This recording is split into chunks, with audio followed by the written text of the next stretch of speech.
8D Quran recitation search करें YouTube पे जाके और हेडफोन्स लगा के वो तिलावत सुने और फिर अपनी कंडीशन बताएं, how do you feel. And literally if you were to ask me एक एग्जांपल से कि म्यूजिक हमारी सोल के साथ क्या करता है, शीशे का ग्लास अगर मेरे हाथ में होता है ना, उस ग्लास को उठा के मैं नीचे गिराता और जिस तरह वो ग्लास शैटर होता है, this is what music does to your soul. ये मैं बात कर रहा हूँ जिसने बहुत म्यूजिक सुना है, ये हमने टेस्ट किए हुए, एक्सपेरिमेंट्स किए हुए, म्यूजिक सुन के और फिर कुरान सुन के। तो म्यूजिक तजब्जुब पैदा करता है, म्यूजिक बेचैन करता है आपकी रूह को, म्यूजिक सुकून नहीं देता।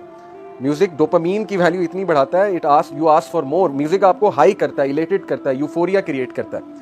The biggest problem with our youth is that they misinterpret the concept of happiness.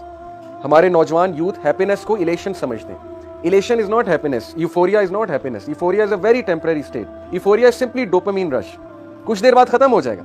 जैसे आप एक्सरसाइज करते हैं, जिम जाते हैं, आप जब तक एक्सरसाइज कर रहे हैं, अपने मसल्स बना रहे हैं, डंबल्स को उठा रहे हैं, चेस्ट की एक्सरसाइज कर रहे हैं, आपको पेन नहीं होगी क्योंकि आपका एंडोर्फिन रिलीज हो रहा है। एंडोर्फिन आपका केमिकल है जो एक्सरसाइज करते हुए रिलीज होता है। जैसे ही आप घर आएंगे एंडोर्फिन निकलना बंद।